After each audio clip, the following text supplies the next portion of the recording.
सभी को नमस्कार। मैं दीपक गुप्ता आपका फिर से स्वागत करता हूँ हमारे यूट्यूब चैनल जिसका नाम है दीपक कॉमर्स एकेडमी। सो फ्रेंड्स, आज हम स्टार्ट करेंगे अपना नया चैप्टर है एडमिशन ऑफ पार्टनर। मैं जानता हूँ हमारी वीडियोज़ आजकल थोड़ी लेट चल रही है, बट कुछ रीजंस की वजह से, थोड़े एग्ज़ाम्स की वजह से मैं डिले हो पा रहा हूँ। इस वीडियो के बाद मेरा एग्ज़ाम 19 को है, फिर उसके बाद बैक टू बैक वीडियोज़ आएंगी। सो हम स्टार्ट करते हैं अपना admission of partner. Admission of partner में क्या है? सबसे पहली बात, पार्टनरशिप में ये 4 चैप्टर है: एडमिशन, रिटायरमेंट, डेथ और डिसोल्यूशन।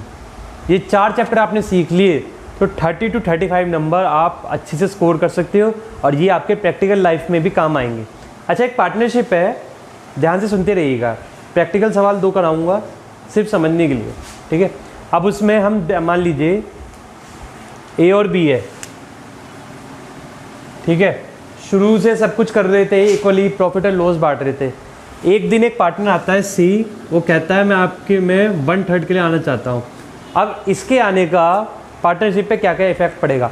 जो ये 1/1 बांटते थे रेशो इक्वली 50-50, वो चेंज होएगी सबसे पहले, तो इन्हें लॉस होएगा। मान लीजिए इन दोनों की जो 100 रुपये कमाते थे तो ये 50-50 रुपये बांटते थे।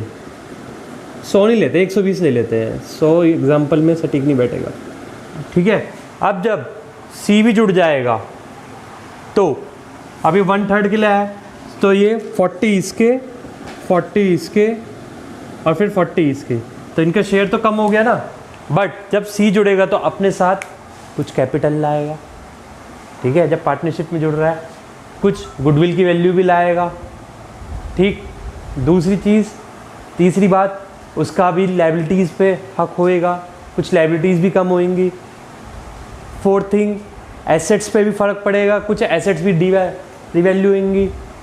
फिफ्थ थिंग, रेशो चेंज हो जाएगी प्रॉफिट की, ठीक है। सिक्स्थ, जो general reserve, reserve and surplus है, मैं गलती से जनरल रिजर्व बोल रहा था, उस पर भी इफेक्ट पड़ेगा, वो भी कुछ बढ़ेंगे। जब कैपिटल आएगा तो उसमें से कुछ रिजर्व भी बनाएंगे, है नहीं है। अब ये तो था हमारा थियोरटिकल, जो इतना मतलब मोटा मोटा था, डीप था, इसमें ज़्यादा नहीं है। अब इसमें मैं आपको 2 टॉपिक कराऊंगा, 2 केस कराऊंगा। आज हम calculation of new year old profit sharing ratio सीखेंगे। वो तो मैंने आपको लास्ट क्लास में बता दी थी कि पिछले लेक्चर में कैसे कैसे करते हैं, बट अब उसका दूसरा तरीका सीखेंगे आज। ध्यान से देखते रहिएगा। 2 टाइप के केस होते हैं, एक में इंफॉर्मेशन गिवन होती है, एक में इंफॉर्मेशन गिवन नहीं होती सेक्रीफाइसिंग के बारे में। तो ये पहला केस है, when information about sacrificing not given, इसमें इंफॉर्मेशन गिवन नहीं है। अब अपने वही ए और बी है, वो करते हैं शेयर 3:2 में। सी आता है और वो 1/2 लेकर आता है। तो इस केस में क्या होएगा? अब इस केस में कुछ नहीं बोला गया है, ठीक है। तो सबसे पहले हम जो टोटल शेयर है, लेट टोटल शेयर सी के आने के बाद हम मान लेते हैं 1। तो सी तो 1/2 के लिए आया, तो ये जो इनका ये पुराना रेशियो था ये तो चेंज हो जाएगा। तो रिमेनिंग कितना बचेगा? तो जो रिमेनिंग होगा वो 1 टोटल है और 1 में से 1/3 हटा देंगे, ठीक है। तो ये कितना बचा? 1/2 है, तो 1/2 ही बचा, ये रिमेनिंग है। अब ए और बी का ये रिमेनिंग है, तो वो अपने में बांटेंगे। अब ए बी की जो रेशो होएगी वो 3/2 थी, तो 3/5, 2/5, 1/2 रिमेनिंग है, 1/2, तो 3/10, 2/10 और सी का कितना था? 1/2। तो इसे बराबर करने के लिए हमें डिनोमिनेटर सेम करना होता है, तो ऊपर मल्टीप्लाई 5 और नीचे मल्टीप्लाई 5। ये इसलिए होता है 5/5 1 हो जाएगा, तो इसलिए ऊपर भी करते हैं नीचे भी करते हैं। अब ये कितना हो गया 5/10।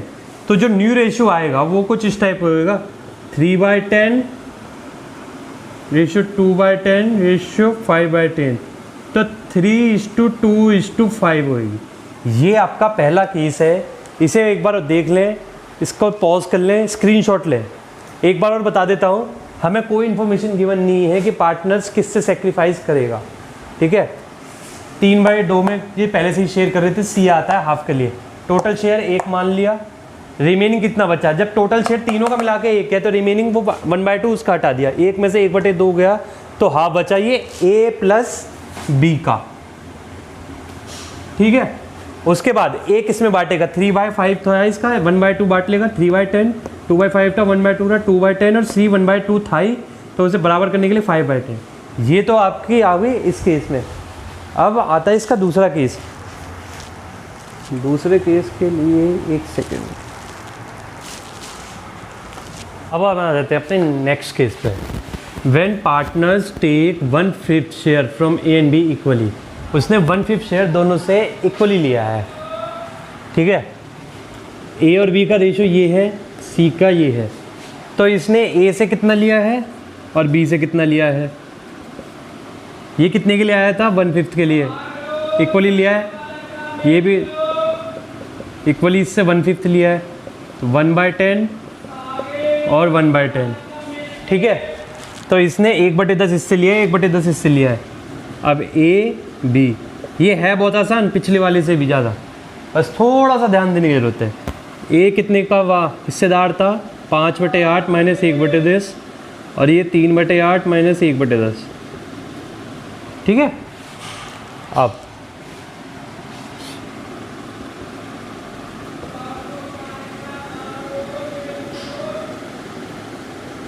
आठ और 10 का एलसीएम निकाल लेते हैं। 2 चौक 8, 2 पंजे 10, 2 दूनी 4, 2 दूनी 4, 2 दूनी 8, 40 हो गया। 40 एलसीएम हो गया। 40 40, 8 पंजे 40, 5 पंजे 25, 10 चौक 40, ये भी 40 हो गया। 40 40, 8 पंजे 40, 5 थी अब 15, 10 चौक 40,